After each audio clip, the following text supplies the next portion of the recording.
Hello hello दोस्तों, क्या हालचाल? सब बढ़िया? सबकी पढ़ाई कैसे चल रही है मुझे बताना। कुछ ही दिन बचे हैं, मैं जानता हूँ, इस वजह से मैं आज आपके लिए लाया हूँ टीडीएस टीसीएस समरी। कम से कम टाइम में हम इसको कवर करने की कोशिश करेंगे, बिल्कुल अच्छे से करेंगे। सारे पॉइंट्स कवर्ड है, आप देखते जाना, सुनते जाना, दिमाग में जाते जाएंगे।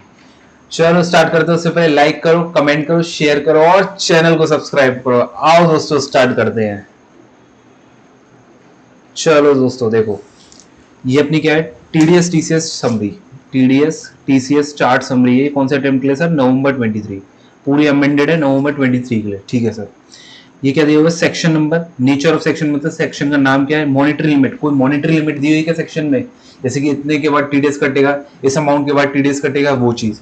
रेट क्या रेट है सर? किस रेट पे टीडीएस कटेगा? पेयर, पेयर का मतलब होता है जो पैसे दे रहा है। कौन? जो पैसे दे रहा है, ठीक है सर, जो दे रहा है। और पेई का मतलब क्या होता है सर? जिसको क्या होता है, रिसीव होता है।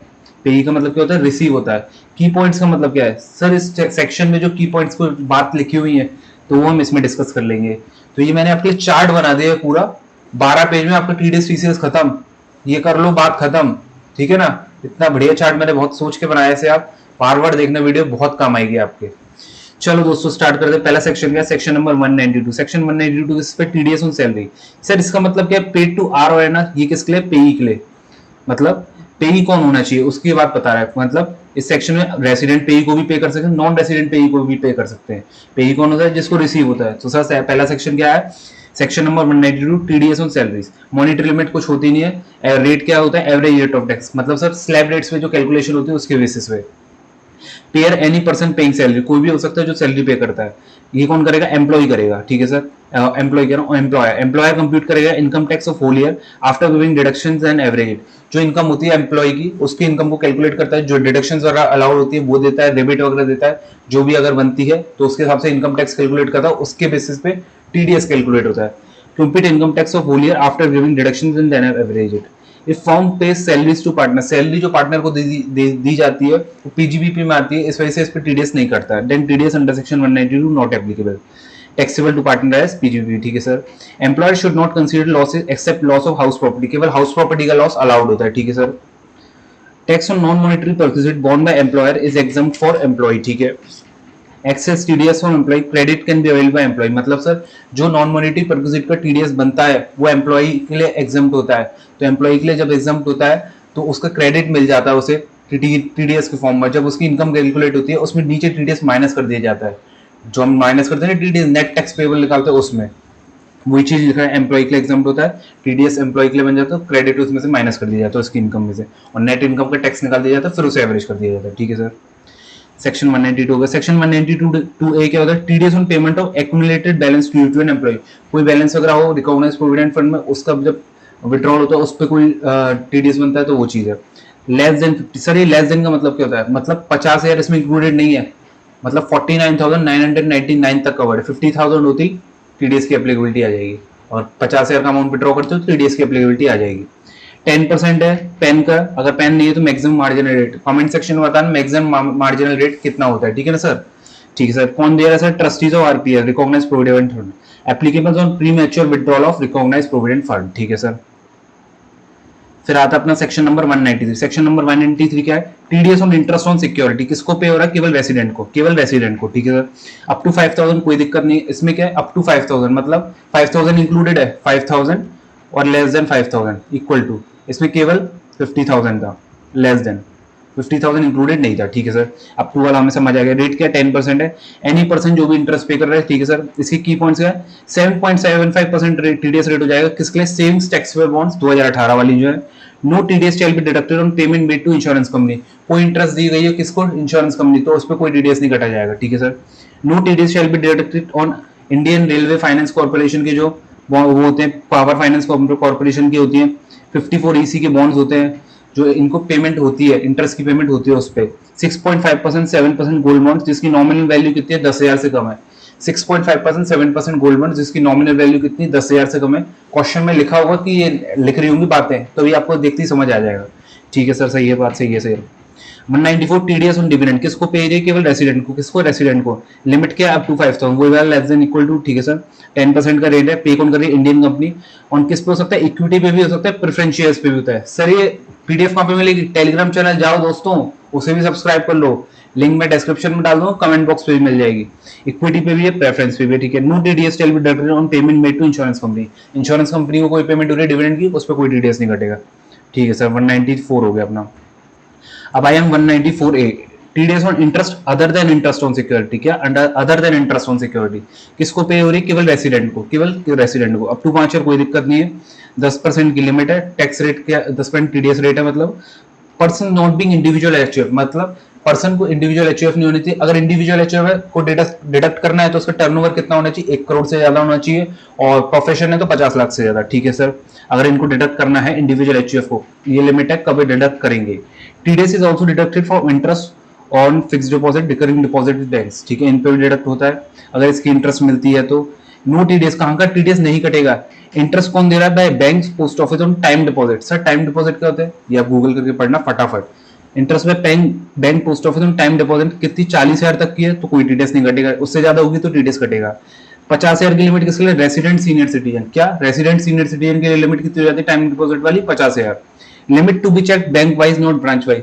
जैसे कि एचडीएफसी बैंक है, उसकी एचडीएफसी बैंक की ब्रांच दिल्ली में, शादरा में, दिल्ली में वसंत विहार में, तो ऐसे नहीं देखना है, बैंक वाइज देखना है। एचडीएफसी की टोटल दिल्ली में कितनी है, एक्सिस बैंक की टोटल दिल्ली में कितनी है, वैसे देखना है।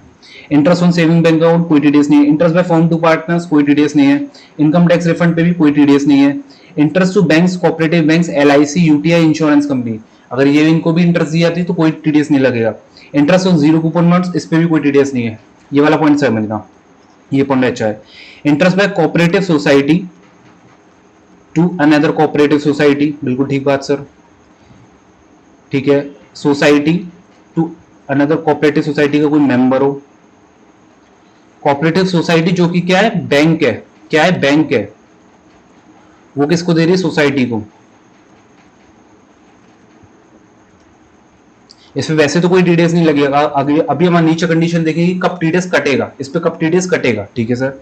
Interest on deposit with primary agriculture credit, interest on deposits, कोई डिपॉजिट किया है किसके साथ तुमने? प्राइमरी एग्रीकल्चर क्रेडिट सोसाइटी और प्राइमरी क्रेडिट सोसाइटी, ठीक है सर। इन दोनों पॉइंट्स के लिए कब कब टीडीएस कटेगा वो हम नीचे वाले पॉइंट में डिस्कस कर रहे हैं, ठीक है। इन दोनों पॉइंट्स के लिए कब कब टीडीएस कटेगा। Four points highlighted of TDS is to be deductive कब? अगर इनका टर्नओवर कितना है, देखो सर, इनका टर्नओवर कितना है? 50 करोड़, ग्रेटर देन 50 करोड़। इनका टर्नओवर कितना है? Greater than 50 crore. और जो इनको दिया जा रहा है इंटरेस्ट वो कितनी है? 40,000। और सीनियर सिटीजन है तो कितना हो जाएगा? 50,000, ठीक है sir. Turnover cooperative society 50 crore से ज्यादा है और इंटरेस्ट कितनी दी जा रही है? 40,000 से ज्यादा, तब टीडीएस काटेगी कौन? कोऑपरेटिव सोसाइटी, क्योंकि वो पे कर रही है, ठीक है सर। और 50,000 किसके लिए? सीनियर सिटीजन के लिए लिमिट 50,000 हो जाएगी ये वाली, ठीक है सर। अगर टर्नओवर 50 करोड़ और इंटरेस्ट 50,000 सीनियर सिटीजन के केस में, ठीक है सर, तब टीडीएस कटेगा, नहीं तो नहीं कटेगा, ठीक है sir. Interest on composition awarded bye MACT. Sir MACT क्या है? एमएसीटी आपका है motor accident claims tribunal, motor accident claims tribunal. अगर वो पे करती है, पेड होना चाहिए, पेड तब during financial year up to 50,000 कोई दिक्कत नहीं, उससे ज्यादा पे टीडीएस कट जाएगा, ठीक है सर। इंटरेस्ट दिए एमएसीटी ने, ठीक है sir. Interest credited to provision account for macro monitoring by CBS software, इस पे कोई टीडीएस नहीं आता, ठीक है सर, ये पता चल गई हमें। TDS has to be deducted on interest income accrued to minor child. अगर कोई माइनर चाइल्ड को इंटरेस्ट एक्रू हुई है जिसके दोनों पेरेंट्स डिसीज हो चुके हैं, मर चुके हैं, तो उस पर टीडीएस कटेगा, ठीक है सर। इंटरेस्ट इनकम कोई माइनर चाइल्ड को मिलेगा, ठीक है sir. TDS has to be deducted on interest on capital gain account scheme. Depositor भी मर गया, उसका डिपॉजिटर मर गया और सीजीएस की स्कीम में इंटरेस्ट मिली है तो टीडीएस कटेगा, ठीक है सर, बिल्कुल ठीक बात सर। ये था अपना 194 है, अच्छे से पढ़ लेना, बहुत इंपॉर्टेंट सेक्शन है। 194 के बड़े लोग, TDS on winnings from lottery, जाता कौन है लॉटरी खेलने? बड़े लोग। सर मैं कहाँ बड़ा, आप हो, ठीक है सर। क्रॉसवर्ड पजल्स एक्सेट्रा किसको पे? रेसिडेंट को भी हो सकती है और एनआर को भी हो सकती है, ठीक है सर। ये किसकी बात करते हैं? पे की बात करते हैं हम। अप टू 10,000 कोई दिक्कत नहीं, 10,000 से ज्यादा होती है टीडीएस कट जाएगा, ठीक है सर। 30% का टीडीएस का रेट है, एनी पर्सन कोई भी टीडीएस काट सकता है। TDS only at the time of making payment, जब पेमेंट करोगे तब टीडीएस कटेगा। If winning is in kind, ठीक है, कुछ और दिए कैश के अलावा, और पार्ट इन कैश, कैश भी दिया है, और part in kind cash, part in kind, ठीक है। And cash part is not sufficient to meet the TDS liability, मतलब काइंड में भी दिया, कैश में भी आप पे किया और काइंड पे जितना टीडीएस कटना था वो कैश से सफिशिएंट नहीं हो पा रहा है। सपोज 10 लाख का टीडीएस बन रहा था और कैश तुम्हारा था केवल 5 लाख, तो टीडीएस सफिशिएंट हो ही नहीं पा रहा है, ठीक है सर बात। The plan payer shall pay to the tax to the government first, जो आदमी जो इंटरेस्ट टीडीएस इंटरेस्ट देगा उसे, तो उस पर क्या करेगा, पहले टीडीएस काटेगा, उसके बाद इंटरेस्ट मतलब विनिंग्स का जो देगा उस पर पहले टीडीएस काट के सरकार को जमा कराएगा पूरा अमाउंट, जो बैलेंस 5 लाख था पहले, उसके बाद आगे बात पड़ेगी। बुकमेकर कौन होते हैं, जो अपना लॉस वगैरह वाले, इनकम भी होती है वो वाले, जो अपनी ध्यान में रखते हैं किताबों में कितना बढ़ा कितना घटा। Bookmaker paying the winnings, he shall deduct TDS before setting off the losses, net amount is remitted to pay after deduction of losses. Credit हुई, इनकम बढ़ी, कुछ प्लस हुई, डेबिट हुई, कुछ माइनस हुई, तो नेट जो आएगा उसके बाद देखा जाएगा। ठीक है ना, ये लिख रहा बुक में, अगर paying the winnings he shall deduct TDS before setting off the losses. ठीक है, net amount is remitted to pay after TDS and losses. ठीक है सर।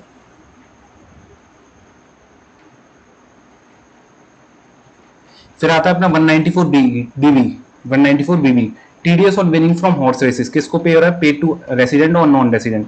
कितनी है, 10,000। सर इधर केवल 10,000 लिखा है, तो मतलब 10,000 से ज्यादा पे टीडीएस कटेगा। 30%, एनी पर्सन कोई भी काट रहा है, सेम है सारा ऊपर वाला। ठीक है सर। 194 से ये भी इंपॉर्टेंट है, टीडीएस और payment to contractors for carrying out any work. ठीक है सर, कॉन्ट्रैक्ट और सब कॉन्ट्रैक्ट भी इसमें इंक्लूडेड होते हैं, केवल किसको होते हैं, रेसिडेंट को। सर ये वर्क का मतलब क्या है, पहले ये बताओ, किसको हो रही है, पेमेंट टू कॉन्ट्रैक्टर्स, कोई काम करने के लिए। सर ये काम का मतलब क्या है, ये भी तो बताओ। वो भी बताऊंगा, पहले लिमिट्स चेक कर लेते हैं। लिमिट्स क्या, अगर सिंगल कॉन्ट्रैक्ट हो रहा है तो 30,000 तक की लिमिट है, कोई टीडीएस नहीं आएगा उतने तक। अगर बहुत सारे कॉन्ट्रैक्ट हो, सारों का मिला के 1 लाख की लिमिट चेक करेंगे। इंडिविजुअल एचयूएफ है तो कितना काटेगा, 1%। इंडिविजुअल एचयूएफ के अलावा कोई है तो कितना काटेगा, 2%। ठीक है सर। कौन काटेगा सर, कोई भी इंडिविजुअल एचयूएफ को छोड़ के कोई भी काट सकता है, लेकिन अगर इंडिविजुअल एचयूएफ को काटना है तो उसका टर्नओवर 1 करोड़ से ज्यादा होना चाहिए, और प्रोफेशन है तो 50 लाख से ज्यादा होना चाहिए। बिल्कुल ठीक बात sir. No TDS if contract is for personal purposes, वो हमारे को पता चल जाएगा देखते ही। वर्क में क्या क्या आता है, ये वाली बात जो मैंने आपसे कही, वर्क वाली, advertising, broadcasting, telecasting, including production of programmes, कोई प्रोग्राम तुमने बनाया है। ठीक है sir. Carriage of goods of passengers by any other than railways, by any other than railway, railways के अलावा कोई करवाया। ठीक है सर। मैन्युफैक्चरिंग और supplying the product as per the specifications of customer, मतलब जॉब वर्क। जॉब वर्क में ही तो होता है ना, कस्टमर बताता है कि सर ऐसे ऐसे मेरा तैयार करके दो तभी बात बनेगी, नहीं तो नहीं बनेगी। ठीक है सर, जॉब वर्क वाली बात भी आ गई sir. For job work TDS shall be applied on the invoice value excluding the value of material purchased from the customer provided bifurcation is given in the invoice। Suppose invoice से 10 लाख का, उसमें बता दिया कि 2 लाख रुपए किसने दिए, कस्टमर ने दिए, 2 लाख रुपए का माल कस्टमर ने दिया है, तो बचा कितना, 8 लाख रुपए, तो 8 लाख पे टीडीएस कटेगा। और कोई बाइफर्केशन नहीं दी इनवॉइस में, केवल 10 लाख बता दिए टोटल ग्रॉस अमाउंट, तो 10 लाख पे टीडीएस कटेगा। ठीक है sir. If no bifurcation then TDS on whole amount, बिल्कुल ठीक बात sir. No TDS if payment is made to transporter, ये अपना कैरेज वाला पार्ट है, अप टू 10 व्हीकल्स है at any time in previous year, 10 से ज्यादा होती टीडीएस कट जाएगा। 11 कर लिए सर उसने, टीडीएस कट जाएगा। ठीक है sir. TDS is to be deducted on payment of TDS, एक मिनट रुको, TDS to be deducted on payment by client to advertisement agency, company ने एडवर्टाइजमेंट एजेंसी को पे किया, टीडीएस कट जाएगा, बिल्कुल ठीक बात है। TDS on payment of broadcaster और टेलीकास्टर, टीवी चैनल कौन था, सोनी। ठीक है सर। इसने क्या दिया, डोरेमोन, डोरेमोन कोई चैनल बनाया। ठीक है सर, ये तो हमें पता है सर, हम भी देखते थे बचपन में। TDS on payment by broadcaster, telecaster, TV channel to production houses for production of content for broadcasting telecast. अब देखो डोरेमोन जो है पुराना वाला था, ओल्ड जो उसके आते थे सीरियल्स, उसके रीमेक, उसके ही मतलब वापस से चला रहे हैं पुराने डोरेमोन के सीरियल। तो सर क्या टीडीएस आएगा, बताओ आप मेरे को। पुराने सीरियल चलाने का क्या है सर, ये तो ओल्ड राइट्स को लिया है केवल हमने, है ना, तो इस पर कोई टीडीएस नहीं आएगा। अगर कहते कि हम न्यू डोरेमोन बनाएंगे, डोरेमोन का नया सीरियल बनाएंगे अपने तरीके से, तो टीडीएस आएगा। तो जो एड्स का जो पैसा आएगा सोनी को, इसको चलाने के बाद उस पर टीडीएस आएगा, बिल्कुल ठीक बात sir. If it is originally produced then TDS is deducted, else only if getting rights then no TDS. ये केवल राइट्स मिल रहे थे इसमें पुराने चलाने के, तो इस पर कोई टीडीएस नहीं आएगा। जो एड्स का पैसा आएगा डायरेक्ट रिमिट हो जाएगा। और नया वाला अगर तुमने बनाया है डोरेमोन और उस पर जो एड्स का पैसा आएगा पहले टीडीएस कटेगा, उसके बाद पे होगा। ठीक है सर, ठीक है सर। किसको पे होगा सर, प्रोडक्शन हाउस को जो बना रहा है। ठीक है sir. TDS on payment of transportation charges of gas to a third party transporter. ठीक है sir. And not to seller, seller is not providing, मतलब क्या था सर, एक थर्ड पार्टी थी गैस ट्रांसपोर्ट करवा रही थी, अब तो ओरिजिनल गैस वाली कंपनी को तो गैस वाली कंपनी को तो चार्जेस जा नहीं रहे, किसी थर्ड पार्टी एक्स लिमिटेड को हमने ट्रांसपोर्ट के चार्जेस पे कर दिए गैस के, तो सर उसको तो हो नहीं रहे, तो इस वजह से टीडीएस आ जाएगा। ठीक है। टीडीएस ऑफ पेमेंट ये not to seller, seller is not providing transportation facility, बिल्कुल ठीक बात सर। ये था अपना पूरा 194C, कितना शॉर्ट में मैंने करा दिया आपको फटाफट सारा। 194D क्या है, TDS on insurance commission paid to R, insurance commission pay हो रहा है, इंश्योरेंस का अप टू 15,000 कोई दिक्कत नहीं, 5% एनी पर्सन कोई भी पे कर रहा हो, इसमें कुछ है ही नहीं, ठीक है सर। 194 डी है टीडीएस पेमेंट और लाइफ इंश्योरेंस पॉलिसी। किसी को अगर इसकी कोई सीरीज पता चले ना, जैसे कि सारे सेक्शंस को कैसे याद कर सकते हैं, कमेंट बॉक्स में बताना, सबका फायदा करेंगे। TDS payment of life insurance policy किसको पे हो रही है? पे टू रेसिडेंट ओनली, ठीक है। लेस देन 1 लाख, मतलब 1 लाख इंक्लूडेड नहीं है, 1 लाख इंक्लूडेड नहीं है, ठीक है सर। 5% की लिमिट है, any person. TDS at the time of payment only, no TDS. Maturity exempt है तो काय का टीडीएस, ठीक है sir. TDS on income part only, केवल जो इनकम पार्ट है जो मैच्योरिटी पे मिलेगा आफ्टर हटाने के बाद कोई प्रीमियम वगैरह, तो उसका जो नेट इनकम आएगी उस पर टीडीएस कटेगा, ठीक है सर। 194 ही क्या है? TDS on payment to NR sports person, sports association entertainer, किसका? एनआर के रेस्पेक्ट वाला है, ठीक है सर। इस पर कोई लिमिट नहीं होती। 20% प्लस 4% हेल्थ एंड एजुकेशन से लगता है तो रेट बन जाता है 20.8, ठीक है सर। पे कौन कर रहा है? कोई भी कर सकता है, ठीक है sir. Payment is made to NR sports person not being citizen of India. क्या नहीं होना चाहिए? सिटीजन नहीं होना चाहिए फॉर पार्टिसिपेशन इन गेम। मतलब एनआर हुआ जो कि सिटीजन भी नहीं है, ठीक है सर, उसको पे कर रहे हैं, ये बात भी हमें समझ आ गई, ठीक है sir. TDS on guarantee income received by NR sports person, कोई गारंटी इनकम वगैरह रिसीव हुई, उसने कोई एग्रीमेंट कर रखा था उसके तहत, तो जगह दी जा रही है तो उस पर भी टीडीएस कटेगा, ठीक है सर। 194 ची क्या? गैम्बलिंग करते हैं, TDS on commission on sale of lottery ticket, कोई लॉटरी टिकट बेची, उसका तुम्हें कमीशन मिला तो उस पर क्या टीडीएस कटेगा? अप टू 15,000 कोई दिक्कत नहीं है, 5% टीडीएस कटेगा, ज्यादा होता है एनी पर्सन कोई भी काट सकता है। 194H TDS on commission and brokerage, किसको पे हो रही है? केवल रेसिडेंट को। ये किसको हो सकती है? R and NR. ये जरा याद से ध्यान से चार्ट पढ़ना, बहुत अच्छा है। अप टू 15,000 कोई दिक्कत नहीं, 5% टीडीएस कर देगा। ये भी कोई भी कर सकता है। अगर इंडिविजुअल एचयूएफ को करना है तो उसका टर्नओवर 1 करोड़ से ज्यादा होना चाहिए, प्रोफेशन है तो 50 लाख से ज्यादा होना चाहिए, ठीक है sir. No TDS commission of brokerage related to security like commission to underwriter brokerage. इस पे कोई सिक्योरिटी वाला टाइप का ट्रांजैक्शन है तो उस पर टीडीएस नहीं कटेगा। Underwriter brokerage on public issue, ठीक है sir. No TDS on payment by BSNL MTNL to their public call office franchise. कौन पे कर रहा है? No TDS on payment by BSNL MTN. कौन? बीएसएनएल एमटीएन पे कर रहा है अपने पब्लिक ऑफिस के लिए, तो उस पर कोई टीडीएस नहीं आता, ठीक है सर। 194 आई कौन सा? रेंट वाला। TDS on rent related to plant and machinery equipments building furniture, किसको पे हो रहा है? रेसिडेंट को। TDS on rent related to plant and machinery equipments building furniture land, किसको पे हो रहा है? रेसिडेंट को। Up to 2,40,000 to a person in financial, कोई दिक्कत नहीं। पहले लिमिट 1,80,000 हुआ करती थी, लेकिन अब कितनी है? 2,40,000। प्लांट एंड मशीनरी पे कितना कटेगा? 2%। लैंड एंड बिल्डिंग फर्नीचर वगैरह पे कितना है? 10% का रेट है, ठीक है सर। ये भी इसमें भी क्या, पर्सन कोई भी काट सकता है। इंडिविजुअल एचयूएफ को काटना है तो टर्नओवर कितना होना चाहिए? 1 करोड़ से ज्यादा बिजनेस का, और प्रोफेशन है तो 50 लाख से ज्यादा, ठीक है sir. Limit of 2,40,000 is to be कैसे देखनी, मतलब ईच को ओनर वाइज। मिस्टर एक्स थे, मिसेज एक्स थी, दोनों का अलग अलग रेंट एग्रीमेंट देखेंगे तो अलग अलग लिमिट्स मिलेगी। 2,40,000 एक्स को, 2,40,000 मिसेज एक्स को, ठीक है sir. No TDS on refundable deposit, कोई डिपॉजिट बाद में जब हम रेंट एग्रीमेंट करते हैं तो हमें सिक्योरिटी डिपॉजिट रखा जाता है और वो लिखा जाता है कि एग्रीमेंट में ये डिपॉजिट रिफंडेबल है। अगर वो रिफंडेबल लिखा हुआ है तो उस पर कोई टीडीएस नहीं आएगा उस अमाउंट पे। एरियर्स अगर कोई पुराने मिले तो उसको भी टीडीएस में कंसीडर करेंगे। एडवांस कुछ मिला है तो उसे भी टीडीएस में कंसीडर करेंगे। एरियर्स मतलब क्या? पुराने साल का अगर रह गया था मिलना तो वो। एडवांस मतलब पहले ही मिल गया आगे के महीनों का, ठीक है sir. Warehousing charges also liable to TDS, बिल्कुल ठीक बात सर। लमसम लीज प्रीमियम और one time upfront charges, lease charges not adjustable against periodic rent, not in nature of rent. मतलब क्या हुआ? लमसम लीज प्रीमियम और one time, कोई charges मिल गए तुम्हें पहले ही एक साथ और तुम सोच रहे हो उसे रेंट से पहले मैं एडजस्ट कर दूं, तो नहीं नहीं, ऐसा कुछ नहीं है। Lump sum lease premium one time upfront lease charges not adjustable अगर periodic rent, not in nature of rent. Rent अलग अपना अलग चलता रहेगा, लीज चार्जेस अपने अलग चलते रहेंगे। लीज चार्जेस पे कुछ नहीं होगा टीडीएस, रेंट पे अलग टीडीएस चलता रहेगा। दोनों अलग अलग कंसीडर करके चलेंगे, ठीक है sir. Passenger service charges by airline company, company किसको दे रही है? एयरलाइन ऑपरेटर को, ऑपरेटर को। ये रेंट नहीं होता, इस पे कोई टीडीएस नहीं आएगा, no TDS. Passenger service charges, ठीक है सर, पैसेंजर सर्विस चार्जेस भी समझ आ गया। फिर आता है अपना 194 आईए। आईए TDS on payment of transfer of immovable property other than rural agriculture land. क्या नहीं होनी चाहिए? रूरल एग्रीकल्चर लैंड है, अगर वो है रूरल एग्रीकल्चर लैंड तो टीडीएस नहीं आएगा, ठीक है sir. Paid to resident only, less than 50 lakh. क्या less than 50 lakh? Actual consideration होना चाहिए जो हमारा है बुक्स में। स्टैम्प ड्यूटी वैल्यू से नहीं, एक्चुअल कंसिडरेशन जो हमारा एग्रीमेंट हुआ उस पे लेस देन 50 लाख, 50 लाख पे टीडीएस कट जाएगा, ठीक है सर। 1% रेट है, एनी पर्सन कोई भी काट सकता है। Consideration includes club membership fees, car parking fees, electricity और water facility fees, maintenance fees, advance fees, क्योंकि ये कंसिडरेशन का पार्ट बन जाते हैं।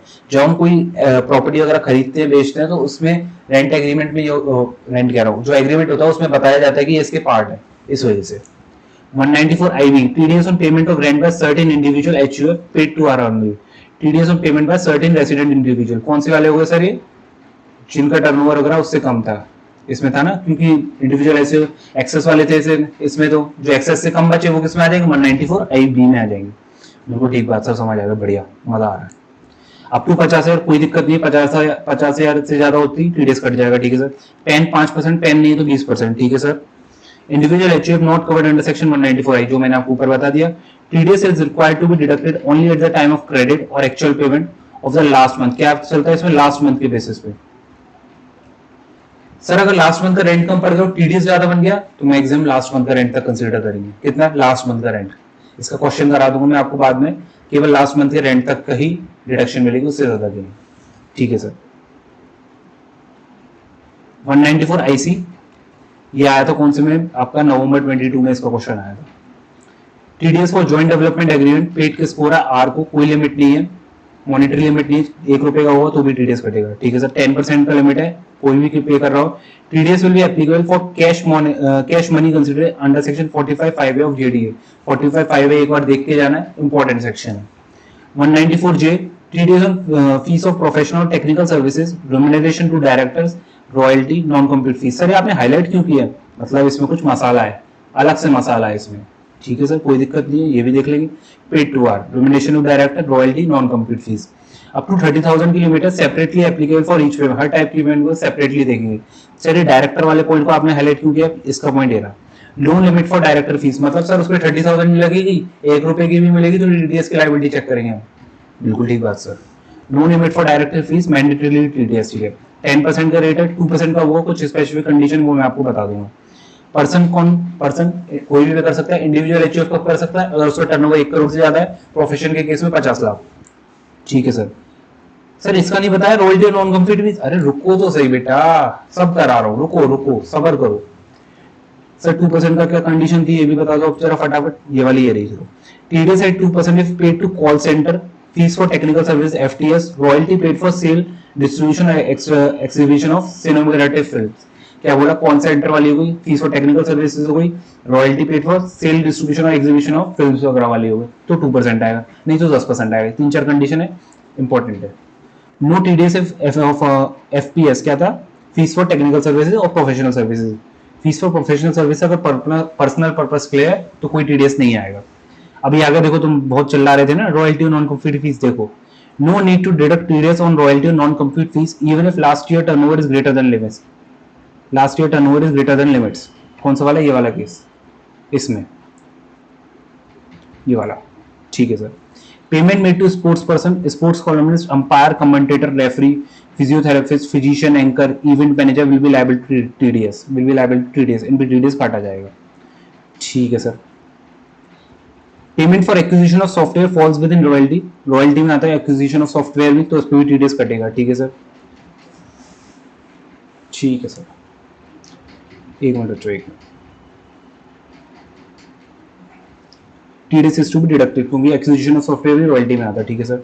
However, a subsequent transfer made without any modification and TDS already deducted. Sir आपने TDS पहले काट लिया तो उसके बाद ट्रांसफर किया तो कोई TDS कटना चाहिए बाद में? बाद में नहीं कटेगा, उस पर कोई TDS बाद में नहीं कटेगा क्योंकि पहले ही कट चुका है उसी ट्रांजेक्शन, वो बाद में केवल उसी का सब्सिक्वेंट ट्रांसफर है, ठीक है sir.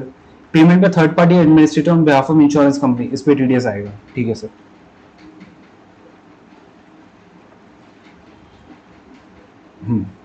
194K, TDS on income in respect of units, किसको पे हो रहा है? केवल रेसिडेंट को। अप टू 5 है तो कोई दिक्कत नहीं है, ठीक है सर। 10% का टीडीएस है, एनी पर्सन कौन? यूटीआईएमएफ पे कर रहा है यूनिट्स पे, ठीक है सर। यूनिट्स किसकी होती है? यूटीआईएमएफ की। No TDS when income is in nature of capital gains, capital gains है तो कोई दिक्कत नहीं है, उस पर टीडीएस नहीं आएगा, बाकी रेस्ट है तो टीडीएस आएगा, ठीक है सर। कौन पे कर रहा है? यूटीआईएमएफ, बिल्कुल ठीक बात sir. 194 LA TDS on payment of compensation acquisition of certain immovable property. कौन सी सर्टेन इमूवेबल प्रॉपर्टी? किसको पे हो रहा है? आर को। अप टू 2.5 लाख का है, 2.5 लाख का कंपनसेशन तो कोई दिक्कत नहीं है, 10% के रेट से। अगर 2.5 लाख से ज्यादा हो जाएगा एनी पर्सन कोई भी काट सकता है। TDS to be deducted only at the time of payment, only at the time of payment, बिल्कुल ठीक बात sir. No TDS agricultural land is acquired under compulsory acquisition. कौन सी एग्रीकल्चरल लैंड? कौन सी agricultural land? Whether capital asset not, उससे कोई फर्क नहीं पड़ता, ठीक है सर। एग्रीकल्चर लैंड होती है, टीडीएस नहीं लगेगा। 194M TDS on payment of certain sums by individual HUF. क्या सर्टेन सम, कुछ सम पे कर रहे हो तो इंडिविजुअल एचयूएफ तो ठीक है, किसको आएगा? रेसिडेंट के लिए केवल। लिमिट क्या? Up to 50 lakh. कितनी? 50 lakh in financial year. 50 lakh से ज्यादा होती है टीडीएस कट जाएगा। 5% का रेट है, ऐसी कोई पेमेंट करिए जो 50 लाख की बनती है। बड़े लोग। Individual HUF other than required to deduct 194C, 194H, 194J। देखो कैसे,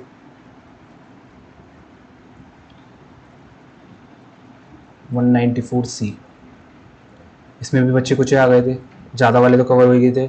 मतलब इसमें कौन से आएंगे? जिनकी लिमिट्स कम है, ठीक है sir. Small assessees turnover less than 1 crore, 50 lakh for profession, जो हाईलाइट कर रखे हैं मैंने येलो कलर से। No TDS if personal nature का, ठीक है। For 194 IA, 194 IB, 194M TDS to be deducted, TDS जो डिडक्ट करेगी उसे डिपॉजिट करना है कितने में? Within 30 days from the end of the month. जो उस मंथ का एंड है उससे 30 डेज के अंदर अंदर तुम्हें जमा कराना ही है। इसकी सेपरेट ड्यू डेट चलती है, ठीक है sir. Section 194 and TDS on payment of certain sums of amount in cash. Cash में कुछ पे किया है, कौन कर रहा है? बैंक पे कर रहा है, पेमेंट बाय बैंक्स, ठीक है सर। अप टू 1 करोड़ कोई दिक्कत नहीं है, उसके बाद 2% टीडीएस कट जाएगा, ठीक है सर। कौन पे कर रहा है? Banks, cooperative bank, post office, ठीक है। If recipient not file return, sir ये 2% वाली कंडीशन भी रेट भी चेंज हो सकता है, बिल्कुल हो सकता है। कब होगा सर? सब उसने क्या नहीं फाइल करी हो? रिटर्न नहीं फाइल करी हो, क्या? ROI। If recipient not filed returns of all 3 preceding previous years, क्या preceding previous year for which due date under section 139(1) has expired before starting of current previous year, ठीक है। अपना previous year क्या चल रहा था? 23-24। इसके लिए previous year 3 preceding previous years क्या होंगे? बताओ मेरे को, बताओ।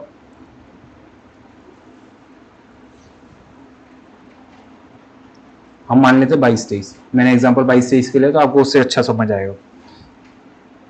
प्रीसीडिंग पीरियड्स होंगे 21-22, 21-22 हो गया अपना, 20-21 हो गया, 19-20 हो गया, और 18-19। अब बोल रहा है, क्या बोल रहा है? सेक्शन जिसकी 139(1) की ड्यू डेट एक्सपायर नहीं हुई हो, तो इसकी तो अभी एक्सपायर होगी नहीं, तो असेसमेंट ईयर अगले में ही आएगी, बिल्कुल ठीक बात सर। इसकी एक्सपायर हो चुकी होगी, इसकी एक्सपायर हो चुकी है, इसकी एक्सपायर हो चुकी है, इस वजह से तीन आएगी। इसकी तो अगले साल आएगी ना 22 में, बिल्कुल ठीक बात सर, अक्टूबर तक आएगी इसकी जो, ठीक है सर, ठीक है। अगर इसकी भी एक्सपायर हो जाती तो उसे कंसिडर कर लेते, ठीक है sir. TDS shall be deducted 2% of cash withdrawal in excess of 20 lakh, up to 1 crore है तो 2% है, 5% का हो जाएगा एक्सेस ऑफ 1 करोड़, ठीक है। Return to reject 18-19, 19-20, 20-21 for 22-23 previous year, बिल्कुल ठीक बात सर। सर टीडीएस कब कब नहीं लगेगा इसमें? किसको पे हुआ है? गवर्नमेंट को पे किया है, banks, cooperative bank, post office को पे हुआ है, व्हाइट लेबल एटीएम ऑपरेटर को पे हुआ है, बैंक्स के जो होते हैं, कैश रिप्लेनिशमेंट एजेंसीज को पे हुआ है, commission agent under agriculture produce market committee को पे हुआ है, ठीक है सर। ये इतने काम के नहीं है, बट आप ध्यान में रहने चाहिए कि नाम ये है कुछ।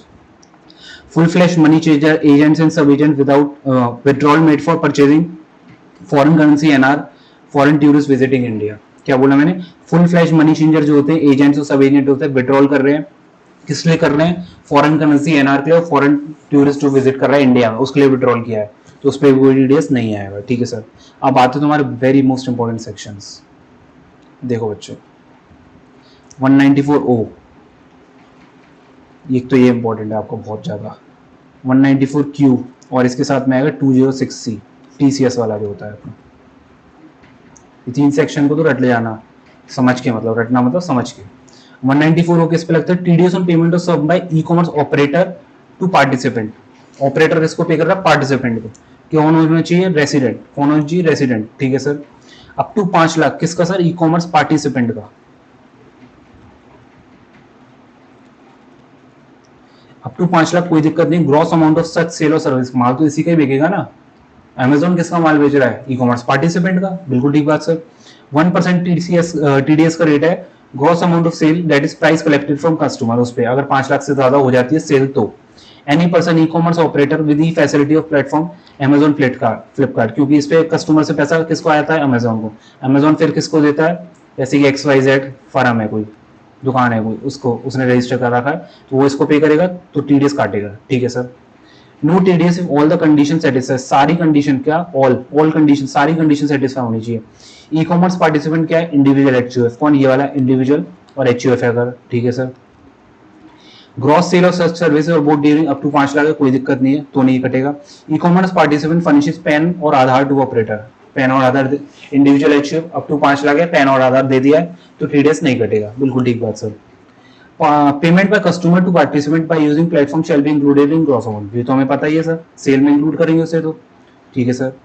If TDS not deductible under this section due to 5 lakh limits, जो अपनी 5 लाख वाली थी, और टीडीएस डिडक्ट 5 लाख से ज्यादा होती, टीडीएस डिडक्ट कर लिया, then TDS can not be deducted and under any other section, या तो 5 लाख की लिमिट की वजह से नहीं कट पाया, या फिर टीडीएस कट चुका है, तो कोई और सेक्शन लगेगा ही नहीं इसमें, इसी में होगा जो होना है, ठीक है ना सर, ठीक है sir. If amount received for hosting advertisement और other services then above rule not applicable, किसके लिए, एडवर्टाइजमेंट्स या फिर सर्विसेज के लिए, उस पर सेक्शन नहीं लगता, तो मतलब सर गुड्स वालों के लिए लगता है, ठीक है sir. Section include goods as well as service, professional technical services also cover, इसमें केवल स्पेसिफिक है एडवर्टाइजमेंट और ये अदर सर्विसेज के लिए, ठीक है सर, जो एडवर्टाइजमेंट से रिलेटेड है, सर्विसेज दूसरी वाली कवर्ड है, ठीक है सर। सर्कुलर्स मैंने नीचे अलग से दिखा दिए हैं, इसमें करता तो बहुत लेंथी है सेक्शन, तुम कवर अच्छे से कवर नहीं कर पाते।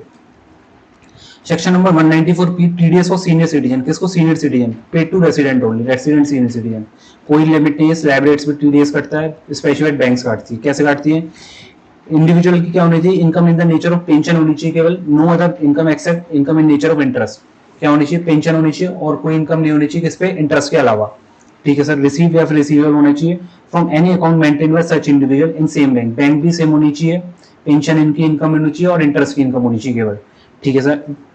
इन which receive pension and furnishes declaration in form 12 BBA, कौन सा अकाउंट होना चाहिए जिसमें पेंशन रिसीव हो रही है उसी का ही, ठीक है sir. Bank would compute the income after giving deduction along with rebate under section 87A और any TDS deducted on pension tax at this slab, मतलब बैंक पूरा कंप्यूटेशन करेगी, उसके बाद जो तुम्हारा टैक्स पेबल बनेगा उसके हिसाब से टीडीएस काट लेगी, ठीक है सर, ठीक है, स्लैब रेट्स पे टैक्स निकाल दी। 194 Q, TDS on purchase of goods, किस पे, परचेज ऑफ गुड्स, कितना है, more than 50 lakh, more than 50 lakh, किसके लिए, रेसिडेंट के लिए, TDS on purchase of goods, TDS on purchase of goods more than 50 lakh, किसके लिए, रेसिडेंट के लिए, ठीक है सर। ये तो मैंने 50 लाख इधर बता ही दिया आपको, ठीक है सर, तभी टीडीएस आएगा, ठीक है। 0.1% of sum in excess of 50 lakh, 50 lakh से ज्यादा होती है कितने पे कटेगा, 0.1% एक्सेस वाले पार्ट पे, किससे, एक्सेस वाले पार्ट पे। Any person last year turnover greater than 10 crore, any person whose last year turnover greater than 10 crore, कितना होना चाहिए, 10 करोड़ से ज्यादा, तब टीडीएस वो बंदा काटेगा, कौन होता है, ये कौन होता है, सेलर, नहीं सॉरी, बायर, बायर टीडीएस काटेगा, वही पेमेंट करता है, ठीक है sir. TDS on excess part over 50 lakh, कोई टीडीएस कब नहीं कटेगा, TDS deductible under any other section, कोई और सेक्शन में कट रहा हो जाए तो, TCS is collectible under section 206C, 206 में क्या होता है, सेलर टीसीएस कलेक्ट कर लेता है, तो फिर टीडीएस का क्या मतलब, अभी हम देखेंगे कि कब कब ये सेक्शन प्रिवेल करता है अपना 194 क्यू, ठीक है सर, अदर देन 206C1H जिसमें कि अलग से लिमिट्स हैं, ठीक है sir. 194 Q will prevail over 206C1H, अगर दोनों में भिड़ंत हो गई तो 194 क्यू जीतेगा, पहले 194 क्यू में टीडीएस कटेगा, ठीक है sir. 206C1F1G will prevail over 194 Q, इसके में पावर्स किस पे, 206C1F1G पे पावर्स ज्यादा है। TDS to be deducted under section 194O if both applicable, 194O भी एप्लीकेबल था, 194Q भी एप्लीकेबल, 194Q भी एप्लीकेबल, तो O जीतेगा क्योंकि उसमें रेट भी आता है टीडीएस का, और स्पेसिफिक ई कॉमर्स वगैरह वालों के बना हुआ है, दोनों में से तो ई कॉमर्स वाला ही जीतेगा, बिल्कुल ठीक बात सर। पेन ऑफ पेई नॉट अवेलेबल, पेई कौन होता है, जिसको पैसा रिसीव होता है, उसका पेन नहीं तो क्या रेट हो जाएगा, 5%, कौन से सेक्शन के, 194O और 194Q के लिए 5% हो जाएगा, ठीक है बात सर। क्लैरिफिकेशन इसके भी मैंने अलग से सब सेपरेटली कवर कर दिए हैं। 194R किस पे, TDS on benefit of requisite in respect of business और प्रोफेशन, ये नया सेक्शन आया फाइनेंस एक्ट 22 से, बेनिफिट ऑफ रिक्विजिट दिया जा रहा है, ठीक है सर, अप टू 20 हजार है, कोई दिक्कत नहीं है, ठीक है सर। 10% का रेट है, person not being individual HUF, individual HUF को काटना है तो उसका टर्नओवर 1 करोड़ से ज्यादा होना चाहिए, प्रोफेशन है तो 50 लाख से ज्यादा होना चाहिए। If benefit of perquisite is wholly in kind, ठीक है sir, it is partly in kind और partly in cash and cash balance not sufficient to meet TDS liability, तो क्या करना चाहिए, पेयर को, जो पेमेंट करता है शैल एंश्योर टैक्स इज पेड, पहले टैक्स पे कर दे, कैसे, pair has collected TDS amount, पेई से पैसा ले लिया टीडीएस का, या तो पेई पे टीडीएस, उसे पेई ने खुद पे कर दिया टीडीएस, या तो payee pay TDS from own as advance tax, advance tax की तरह पे कर दिया, उसको सबमिट दे प्रूफ दे दिया किसको, पेयर को, ठीक है सर। क्या क्या, एक तो खुद ने टीडीएस पे कर दिया है या फिर कलेक्ट कर लिया है, या एडवांस टैक्स की तरह किसने, पेई ने जमा करा दिया। सरकार को तो पैसा मिलना चाहिए यार, कैसे भी मिले उसको कोई दिक्कत नहीं है, पैसा मिलना चाहिए बस, ठीक है बात सर। इसकी भी गाइडेंस मैंने सब अलग से कवर कर ली है, आपको अच्छे से करा दूंगा। 194 LB, ये सब सेक्शन इतने इंपॉर्टेंट नहीं है, फटाफट करा दूंगा। और जो LBA LBB होते हैं वो अपने ट्रस्ट में आते हैं, इन्वेस्टमेंट फंड वाले में आते हैं, वो अलग से उसी चैप्टर में कवर करना, आपको तभी अच्छे से समझ आएंगे, वो फ्लो चलता है उन सेक्शंस का अलग से। 194 LB, TDS on interest on infrastructure debt fund 5% plus health and education tax कौन पे कर रहा है, infrastructure debt fund paid to NR or foreign company, ठीक है सर। 194 LB हो गया। 194 LC क्या है, TDS on income by way interest from Indian company, कौन पे कर रही है, इंडियन कंपनी पे कर रही है। क्या कब पे कर रही है, लोन लिया हुआ है, किसमें लोन लिया हुआ, फॉरेन कंपनी पे, उसका जो इंटरेस्ट है उस पे, ठीक है sir. 5% plus health and education tax Indian company पे कर रही है, कौन पे कर सकता है, बिजनेस ट्रस्ट, ठीक है। किस किस चीजों के लिए, issue of any long term bond और आरडीबी, रिकॉग्नाइज डेवलप आरडीबी होते हैं अपने बॉन्ड्स वगैरह, कब से कब तक के लिए, 1/4/2020 से लेकर 30/4/2023 के बीच का है कोई इशू है, उस पे जो इंटरेस्ट रिसीव हो रही है उस पे। लोकेटेड इन एनी आईएफएससी में अगर ये तो 4% हो जाएगा रेट, ठीक है सर। 1/4/2020 से लेकर 30/6/2023 के बीच का है और इनकम रिसीव हो रही है तो टीडीएस कटेगा, ठीक है सर। और आईएफएससी वाला है तो 4%, ठीक है सर, नहीं तो 5% plus health and education cess. 194 LD, TDS on income by way of interest from Indian company, किससे, इंटरेस्ट फ्रॉम इंडियन कंपनी, ये किस पे, सर्टेन बॉन्ड्स एंड सिक्योरिटी, किसको पे हो रहा है, एफआईआई और क्यूएफआई, एफआईआई और क्यूएफआई, ठीक है sir. 5% plus health and education cess, किसी को कोई भी पे कर रहा हो, ठीक है सर। 196 से TDS on income in respect of units 20% plus health and education cess, कौन पे कर रहे, यूटीआईएमएफ पेड टू एनआर या फिर फॉरेन कंपनी। 196B में क्या है, टीडीएस ऑन इनकम और एलटीसीजी अंडर सेक्शन 115AB, किसको, एलटीसीजी अंडर सेक्शन 115AB, ठीक है sir. 10% plus health and education से एनी पर्सन कोई भी पे कर रहा हो, किसको, ऑफशोर फंड को, इनकम या फिर एलटीसीजी, इनकम या फिर एलटीसीजी, तो कौन सा आएगा, 196B आ जाएगा, ठीक है। 196C, टीडीएस ऑन इंटरेस्ट और dividend on bonds, GDR under section 115, TDS on interest या फिर डिविडेंड पे करी जा रही है, टीडीएस ऑन इंटरेस्ट और डिविडेंड ऑन बॉन्ड्स और जीडीआर, बॉन्ड जीडीआर की जो इंटरेस्ट डिविडेंड है कौन सी, 115AC वाले की, तो 10% प्लस हेल्थ एंड एजुकेशन से कौन पे कर रहा है, कोई भी पे कर रहा हो, किसको पे कर रहा है, एनआर को पे कर रहा हो, किसको, एनआर को। 196D, TDS on income interest और dividend under section 115AD, TDS on income interest या डिविडेंड वाली हो 115AD वाली, 115AB आ गए, AC आ गए, AD आ गए, वो वाले। एफआईआई के लिए किसका 20% plus health and education cess, और कोई स्पेसिफिक फंड वालों के लिए क्या रेट है, 10% plus health and education cess, कोई भी पे कर रहा हो, किसको, एफआईआई और स्पेसिफिक फंड। एफआईआई का रेट मैंने बता दिया 20% plus health and education cess, specific fund पे 10% plus health and education cess. Section 195, section 195, TDS on sum payable to NR या फिर फॉरेन कंपनी, किस पे लगता है, एनआर या फिर फॉरेन कंपनी को ही पेमेंट हो रहा है। Rates in force as per DTAA, sir DTAA का क्या मतलब होता है, गार वाली वीडियो नहीं देखी क्या अभी आपने, गार वाली वीडियो देख लो, डबल टैक्सेशन वाली वीडियो देख लो, क्लैरिटी आ जाएगी, ठीक है ना सर। कोई भी पे कर रहा हो, TDS is to deducted without the person is resident और non resident irrespective of the residence or place of business or connection of NR, ठीक है। देखो एक और पढ़ते हैं, TDS is to be deducted whether the person is resident or non-resident irrespective of the residence or place of business connection of NR, मतलब जिसको receive हो रहा है उसको प्लेस ऑफ रेसिडेंस है कि नहीं, उससे कोई फर्क नहीं पड़ता, कोई बिजनेस कनेक्शन है कि नहीं, उससे भी कोई फर्क नहीं पड़ता, TDS तो कटेगा ही कटेगा, ठीक है सर। जो मैं क्लैरिफिकेशन की बात कर रहा था आपको वो आ गई, ये रही तीनों चारों की। फिर अपना TDS वाला पार्ट पूरा कवर हो जाएगा, फिर अपन TCS देखेंगे।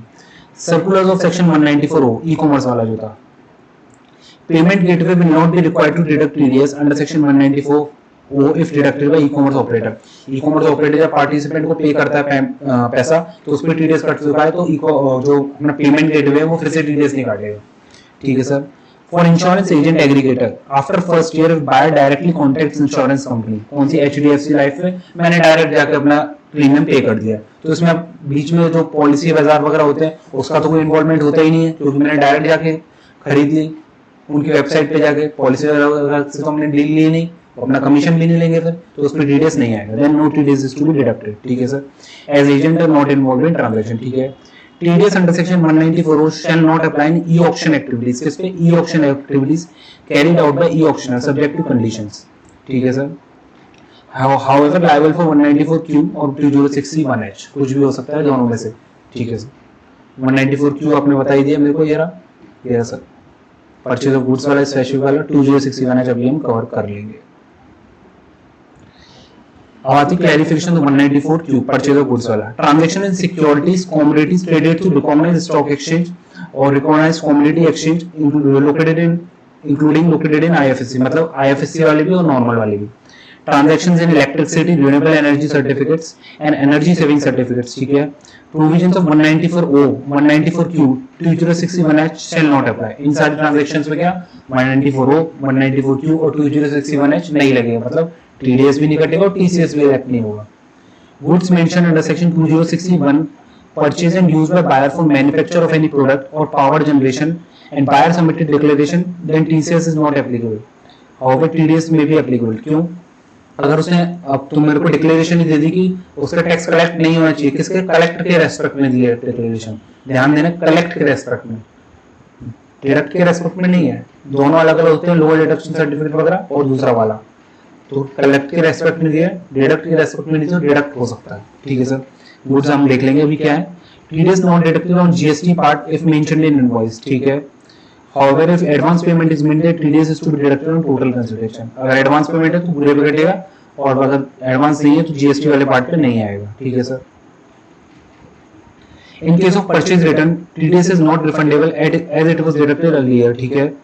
Now it can be adjusted against future purchases और if for replacement में तो न्यूलिफाई हो जाती है ट्रांजैक्शन, पहले वाली जो परचेज थी उससे सेकंड वाली एडजस्ट हो जाएगी, ठीक है ना सर, बिल्कुल ठीक बात sir.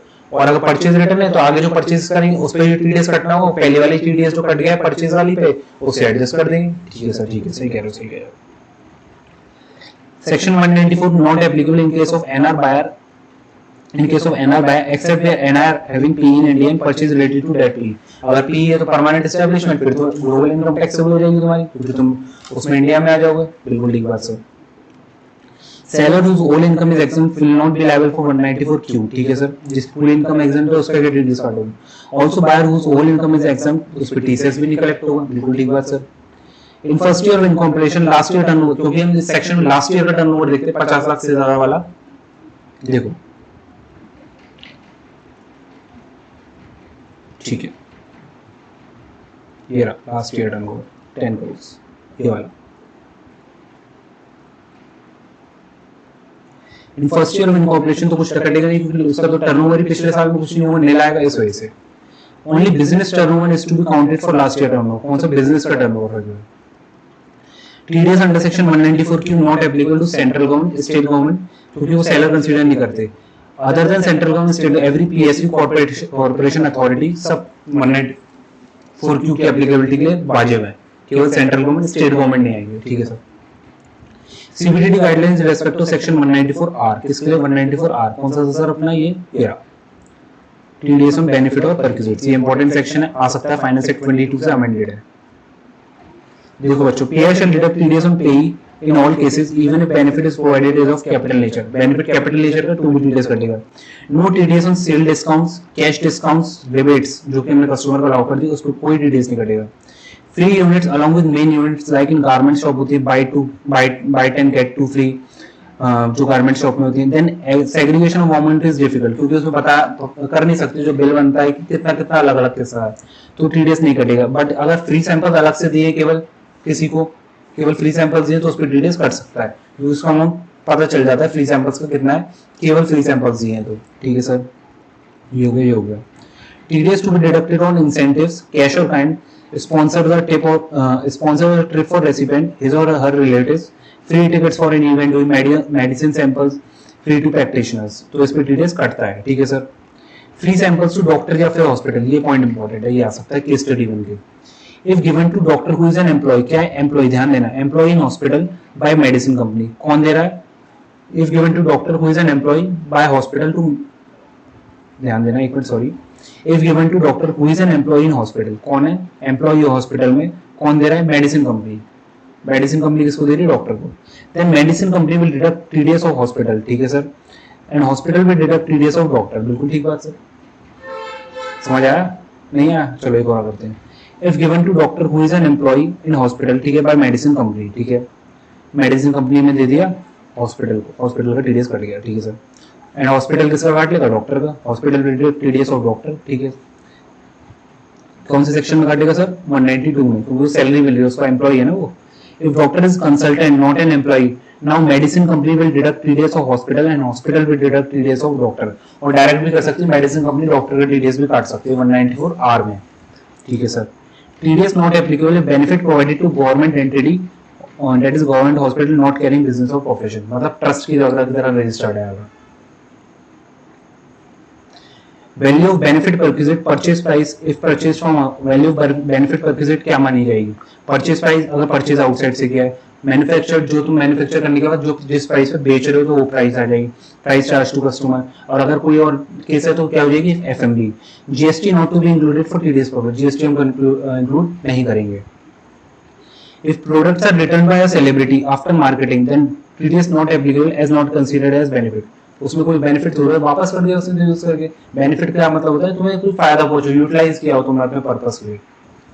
If out of pocket expense are part of consideration and TDS deducted under section 194C 194J on total consideration, ठीक है, out of pocket expense में TDS कट चुका है, then TDS not applicable on such out of pocket expenses, ठीक है, जो पहले cut चुका है. ठीक है sir. Agent invoice services to person and person avails GST credit, ठीक है sir, then it is not considered as benefit purchase, क्योंकि इनवॉइस बना के दिया उसको, तुम ये तो लीगल ट्रांजैक्शन बन गई, बेनिफिट क्या हुआ इस वजह से, इसमें टीडीएस कट जाएगा. ठीक है sir. For following cases expenditure for dealer business conference would be considered as benefit purchase. कब का बेनिफिट माना जाएगा? कौन से डीलर वाला केस? इसका आरटीपी में क्वेश्चन आया, इसका आरटीपी में क्वेश्चन आया. ठीक है sir. Expense attributed to a leisure trip और leisure component even if it is incidental to dealer business conference. कोई लेजर आराम करने के लिए ट्रिप हो रही है तो उस पर भी टीडीएस कटेगा, क्योंकि बेनिफिट माना जाएगा. Expenditure incurred for family members accompanying the person attending the dealer business conference. जो एलिजिबल पर्सन था उसके साथ में कोई बंदा घूमने जा रहा था, उसके लिए भी उसको वो जो बेनिफिट प्रोवाइड करता है उसको भी टीडीएस कटेगा. Expenditure of participants of dealer business conference for days which are on account of prior stay और ओवर स्टे. एक दिन पहले और एक दिन बाद को छोड़ के बाकी जो भी दिनों के लिए तुम कर रहे हो उस सब पे इनकम, उस सब के जो अमाउंट होगा उस पर टीडीएस कटेगा. Beyond the dates of conference, however, one day prior and one following day would not be considered as stay. एक दिन पहले का और एक दिन बाद का कंसीडर नहीं करेंगे तो बच्चे को टीडीएस कट सकता है उसका जो अमाउंट पे होगा. Waiver settlement of loan by schedule bank. Waiver या फिर सेटलमेंट ऑफ लोन कौन शेड्यूल बैंक कर रही है? Cooperative bank, PFI, NBFC, public company engaged in long term loan और asset reconstruction company is not treated as benefit perquisite, hence TDS not applicable. ठीक है. इनने कोई लोन दिया उसका वेवर सेटलमेंट होगा तो उस पर टीडीएस नहीं कटेगा. An embassy, high commission, legation commission, consulate, the trade representation of a foreign state, ये भी कोई डिटेल्स नहीं काटेंगे. Embassy, high commission, legation commission और consulate. ठीक है सर.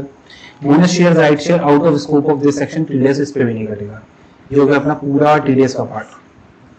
इसमें मैंने बच्चों को जो मिसलेनियस सेक्शंस होते हैं वो नहीं कराए, जैसे कि इंटरेस्ट वाला होता है, फॉर्म्स, ड्यू डेट वाला, वो आप एक बार देख लेना, इतना ज्यादा इंपॉर्टेंट नहीं है वो पार्ट, थ्योरेटिकल पार्ट है वो एकदम, आप एक बार देख लेना, उसको नजर मार लेना. और अपन चालू करेंगे टीसीएस,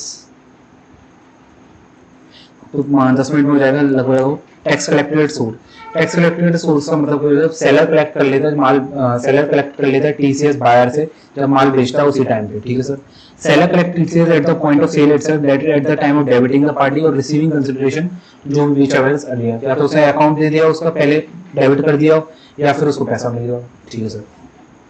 2061 पहला सेक्शन सेल ऑफ गुड्स के रेस्पेक्ट में tendu leaves, timber and other forest alcoholic liquor for human consumption, scrap के बारे में. मिनरल्स बीइंग कोल, लिग्नाइट और आयरन ओर 5%, 2.5%, 1%, 1%, 1%. टीसीएस का रेट है जो कलेक्ट करेगा. ठीक है सर. कलेक्ट कौन करेगा? सेलर कलेक्ट करेगा. किससे करेगा सर? बायर से कलेक्ट करेगा. Person not being individual HUF, individual HUF को करना है तो 1 करोड़ से ज्यादा, और प्रोफेशन है तो 50 लाख से ज्यादा, तब कर सकते हो तुम कलेक्ट. किसको करना, किसका कर रहे हैं? बायर का. एनी पर्सन अदर देन, कौन हो सकता है? Any person other than buyer who buy such goods for personal consumption. इनके अलावा मतलब पर्सनल कंजम्पशन के लिए टीसीएस कलेक्ट नहीं होगा. ठीक है सर. पब्लिक सेक्टर कंपनी का कलेक्ट नहीं हो सकता. Central government, state government, embassy, high court, high commission, legation, consulate, trade representation और क्लब्स वगैरह, इनका भी टीसीएस कलेक्ट नहीं हो सकता. की पॉइंट्स क्या है सर इसमें? No TCS if resident buyer furnishes declaration to seller that goods are to be utilized in manufacturing, production of any article or for the purpose of generation of power. Manufacturing ये मैंने इधर भी बताया था आपको, एक minute, ये देखो, ये रहा, इधर बताया था ना मैंने आपको, ये रहा, पर टीसीएस कलेक्ट नहीं हो रहा था, इसकी वजह से टीडीएस कट रहा था। ठीक है सर, ये वाला पॉइंट समझ आ गया। If buyer turnover last year more than 10 crore then TDS will be deducted under section 194 B. ऊपर भी वो पॉइंट है, इसका भी रेफरेंस यहाँ पे आ गया, क्लियर है। स्क्रैप का मतलब क्या है? ये जो स्क्रैप लिखा है इसका मतलब क्या है? Scrap means waste from manufacture और mechanical working of materials and which is not usable due to breakage और कटिंग। ब्रेकेज वगैरह हो गई, कटिंग हो गई है उसकी, तो वो स्क्रैप में माना है। स्क्रैप का मतलब तो आप सबको पता ही है, जो बचा हुआ पार्ट होता है वो होता है। 2061C, ये किस पे? लीजिंग और लाइसेंसिंग और ट्रांसफर ऑफ एनी राइट और interest in any parking lot, toll plaza, mine और क्वेरी, पीएमटी। क्या है? PMT, parking lot, toll plaza, mining और quarrying for the purpose of business. Business purpose होना चाहिए। लीजिंग, लाइसेंसेस और transfer वगैरह के लिए कोई राइट। 2% टीसीएस कलेक्ट होगा, कौन करेगा? Person not being individual HUF. Individual HUF कब करेगा? जब उसका टर्नओवर 1 करोड़ से ज्यादा, प्रोफेशन है तो 50 लाख से ज्यादा। किसका हो रहा है? Any person other then public sector company. कोई पब्लिक सेक्टर कंपनी को छोड़ के बाकी कोई भी है तो उसका टीसीएस कलेक्ट हो सकता है। Mining and quarrying shall not include mining of quarrying of mineral oil including petroleum and natural gas. ये तो अपने काम की चीजें हैं, इसको सरकार वैसे ही प्रमोट करना चाहती है, तो उस पर टीसीएस कलेक्ट नहीं होगा। 2061F, sale of motor vehicle of the value exceeding कितना? 10 लाख से ज्यादा। कितना? 10 लाख से ज्यादा की अगर गाड़ी बेची है तो उस पर टैक्स कलेक्ट होगा। कितना होगा? 1% होगा। यही बंदा करेंगे, इंडिविजुअल एचयूएफ वगैरह कर सकते हैं 1 करोड़ से ज्यादा, तो 50 लाख, उसके अलावा कोई भी कर सकता है। एनी पर्सन अदर देन की पॉइंट वन। की पॉइंट वन क्या? ये वाला। इसके अलावा किसी का भी टीसीएस कलेक्ट हो सकता है। Public sector company engage in the business of carrying passenger. Carrying passenger इसका तो काम ही है ये, इससे कैसे कलेक्ट कर लोगे? Central government, state government, embassy, high commission, ये सब कौन है? बड़े लोग। इनको कैसे कह सकते हो? बड़े लोग। TCS only at retail level. Dealer level पे तो काम ही रुक जाएगा, फिर डीलर लेवल पे टीसीएस कलेक्ट होने लग गया, उनके तो टर्नओवर ही करोड़ में पहुंच जाते हैं, ट्रांजेक्शन ही करोड़ में पहुंच जाती है, एक एक की बल्क में परचेज होती है ना उसमें, तो इस वजह से रिटेल लेवल पे बंदा एक गाड़ी खरीद लेगा, 2 खरीद लेगा ज्यादा से ज्यादा, इस वजह से। Limit of 10 lakh has to be checked for each individual purchases. Each individual, आपने एक गाड़ी ली, एक पे चेक होगा, 2 गाड़ी ली, 2 पे चेक होगा, अलग अलग। ठीक है sir. Amount on which TCS is to be collected can be collected with GST. Amount total GST के साथ भी हो सकता है। आ रहा है समझ? अब आता है 2061G। 1G किसके लिए? Foreign remittances of money more than 7 lakh under LRS, liberalise remittance scheme में 7 लाख से ज्यादा आपने रेमिट किया है। कितना आएगा? 5% of amount in excess of 7 lakh. 7 lakh से ज्यादा जितना भी होगा उस पर 5%। कौन कलेक्ट करेगा? Authorise dealer. किसका कलेक्ट करेगा? इसमें ये वाला पॉइंट आएगा। ठीक है सर। नो टीसीएस कब कब नहीं आएगा? टीसीएस डिडक्टेड टीडीएस काट लिया किसी और सेक्शन में, central government, state government, embassy, high commission, इनका नहीं कटेगा, बाकी सबसे इनका मतलब कलेक्ट नहीं हो, बाकी सबका कलेक्ट हो सकता है। For LRS if remitted amount is out of education loan. Education loan है तो ये 0.5% हो जाएगा, 5% की जगह कितना हो जाएगा? 0.5% अगर एजुकेशन लोन के लिए है। ओटीपीपी वाला देख लेते हैं। Sales of overseas tour package, कोई टूर पैकेज वगैरह बेचने वाला है तो उसका टीसीएस कलेक्ट हो जाएगा। कौन कलेक्ट करेगा? 5% कलेक्ट होगा, सेलर कलेक्ट करेगा, जो माल बेच रहा है, मतलब पैकेज बेच रहा है। OTP means tour package for visiting country outside India, बाहर के देश घूम जा रहे हैं, including expense of travel, hotel stay, boarding, lodging, ये साथ में इंक्लूडेड है। तो वो क्या समझते हैं? पैकेज सा बन रहा है, जा भी रहे हो घूमने, ट्रेवल के लिए भी जा रहे हो और होटल भी मिल रहा है, तुम्हें सब कुछ फैसिलिटी मिल रही है, तो ये तो भाई पैकेज है, समझ रहे हो? उस वजह से this section shall not apply to an individual who is a resident, who is not a resident of India, who is and who is visiting to India। मतलब क्या हुआ? this section shall not apply, नहीं लगेगा किस पे? individual who is NRI, मतलब एक तो, और केवल जो विजिट के लिए आया है, who is not a resident of India और विजिट के लिए आया है, तो इस पर ये सेक्शन नहीं लगेगा, उस पर टीसीएस कलेक्ट नहीं होगा। ठीक है सर। क्यों, क्या, कैसे, वो तो सब मेन चीज होती है। 2061 है, ये भी इंपॉर्टेंट सेक्शन है।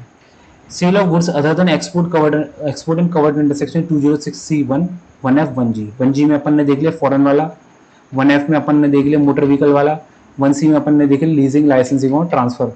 इसका पीएमटी, पार्किंग लॉट, मनी और क्वायरिंग और टोल प्लाजा। ठीक है सर। सेल ऑफ गुड्स हो रही है, उसके अलावा इन सब के अलावा वाला 0.1% of consideration excess of 50 lakh. कितना? 50 लाख से ज्यादा होते ही अपने 0.1% कलेक्ट हो जाएगा। कितना? पैन नहीं है तो 1% हो जाएगा, वैसे कितना है? 0.1%। ठीक है। कौन कलेक्ट करेगा? Any person whose last year turnover is more than, last year turnover ध्यान रखना, मोर देन कितना? 10 करोड़ से ज्यादा का। और ऐसा किसमें हमने पढ़ा था? 194Q में। इनका एनालिसिस करना बहुत जरूरी है। 194Q, 194O, 2061H, इनका एनालिसिस बहुत जरूरी है, मैं लाऊंगा इसका analysis. Any person other then की नोट 1, मतलब इनके अलावा सबका कलेक्ट हो सकता है। ये तो वही है, बड़े लोग आ गए आपके सारे, ठीक है ना sir. No T D, if T D S deducted by buyer then T C S not available. T D S कट गया तो फिर क्या बार बार थोड़ी कलेक्ट करेंगे। T C S only at the time of receiving amount in excess of 50 lakh, 50 lakh से ज़्यादा होती है टी सी एस लगेगा। इसकी क्लैरिफिकेशन देख लेते हैं अपना, खत्म section. For motor vehicle if section 206C(1)(f) not applicable, मतलब 10 लाख से कम की गाड़ी थी, ठीक है सर, या तो ठीक है मैन्युफैक्चर टू डिस्ट्रीब्यूटर या फिर डिस्ट्रीब्यूटर लेवल वाला है, then 206C(1)(h) applicable subject to other condition. 206C(1)(h) condition भी देख लेंगे अपन, बिल्कुल ठीक बात sir. Sale of fuel to airline companies at Indian airport not liable for TCS collection. Sale of fuel to airline companies at Indian airport, ठीक है sir, इस पर टीसीएस नहीं आएगा, ठीक है sir. No need of adjustment of GST or sales return as TCS is applicable on receipt of consideration। जो पैसा मिलता है उस पर TCS का लगता है, जो हमने इस सेक्शन में 206C(1)(h) पे, तो जीएसटी रिटर्न, जीएसटी जो अपना वापस मिलती है सेल्स रिटर्न वगैरह पे, उसको एडजस्ट करने की जरूरत नहीं है। जो पैसा आएगा उस पर देखेंगे, चाहे 50 लाख आए चाहे 1 करोड़ आए, तुम कुछ भी एडजस्टमेंट अपनी करते रहो, उससे कोई मतलब नहीं है। जितना पैसा आएगा हम तो उसे देखेंगे, ठीक है सर। एग्जाम्पल मैंने बनाए 3 example. Sale of car to consumer greater than 10 lakh, sale of car to consumer greater than 10 lakh 206C(1)(f) लग जाएगा उसमें, तो सीधा सीधा उसमें लिखा हुआ है सेक्शन में जी। Sale of 8 cars to consumer of 8 lakhs, ठीक है, 1 लाख, एक गाड़ी कितनी, 8 लाख की, ठीक है, 8 इंटू 8 कितने हुआ, 64 लैक्स। अब देखो कंसिडरेशन कितना मिला है, ग्रेटर देन 60 लैक्स, ठीक है। हियर 206C(1)(f) नॉट एप्लीकेबल नहीं लग पाएगा, बट क्या लग जाएगा, 206C(1)(h) इज एप्लीकेबल, क्योंकि 50 लाख से ज्यादा हो जाएगा, और ये अपने 206C कंसिडरेशन पे लग जाएगा एक्सेस ऑफ 50 लैक्स पे, बिल्कुल ठीक बात sir. And dealer will collect TCS at the rate 0.1%, ठीक है सर। एक बार सर आप हमें वाला सेक्शन और देखा 206C(1)(f), ये रहा देखो, sold off motor vehicle exceeding 10 lakhs, ये सब सेम था, ये वाला सेम था, केवल 10 लाख वाला किस कवर हो रहा है, बाकी जो 50 लाख वाला नीचे आ जाएगा। Sale of car from manufacture to dealer, manufacture to dealer, और उसमें कौन सा था, 206C(1)(f) में केवल रिटेल लेवल की सेल्स थी। And consideration receive greater than 100 crore, here dealer will deduct TDS under section 194Q, क्योंकि 194Q भी पेबल हो जाएगा। देखो 206C(1)(h) तो लग रही है, 194Q भी लग जाएगा। ग्रेटर देन 10 करोड़ वाला था, 0.1%, 50 लाख से ज्यादा वाला, मैंने जब बताया भी था, क्योंकि दोनों में से 194Q प्रेवेल करेगा। 194Q will prevail over 206C(1)(h). Consideration receiver. Some miscellaneous sections have not been covered like interest due date forms. Please cover in. आप तो उन चीज़ों को देख लेना अपने आप से, थोड़ा सा ही, ज़्यादा नहीं होगा, 2-3 पेज का, उतना तो आप कर ही सकते हो। ऑल द बेस्ट दोस्तों, मैंने पूरा आपका TDS TCS करा दिया अच्छे से। आप एक बार, 2 बार, 3 बार इस वीडियो को सुनना है, एग्जाम से पहले सुन के जाना अच्छे से, आपका रिवीजन अच्छे से होगा। मैंने चार्ट को मैं टेलीग्राम में डाल दूंगा, उसमें से देख लेना, पढ़ते रहो दोस्तों, यही टाइम है बस। थोड़ा सा मैंने कल भी वीडियो डाली थी आप सबके लिए, यही टाइम है, आप अच्छे से करते रहो बस। अभी आप सोचोगे कि मैं छोड़ देता हूँ, मेरे पास बच्चों के कॉल भी आते हैं कि सर 1 सब्जेक्ट दे दें, 2 सब्जेक्ट दे दें। मैंने पहले सोचा था कि मैं इतनी तैयारी कर लूंगा, इतनी नहीं कर पा रहा हूँ। जितना हो रहा है उतना करो, मैं तो ये कहता हूँ, जितना हो रहा है उतना करो, बट उसको अच्छे से करो। कैसे करो, अच्छे से करो। अगर आप ये भी करने जाओगे, वो भी करने जाओगे, तो क्या होगा, हौच पौच सा हो जाएगा, कुछ भी नहीं कर पाओगे फिर आप। जितना कर रहे हो अच्छे से करो, तो कोई फायदा थोड़ी करने का।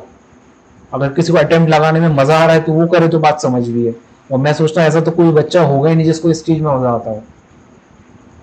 तो हम ही जानते हैं उस चीज का दर्द कितना होता है एक अटेम्प्ट लगने का, है ना।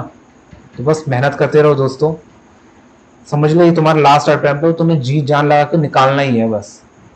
मेहनत करते रहो दोस्तों, सब हो जाएगा। ऑल द बेस्ट, फिर मिलेंगे अगली वीडियो में।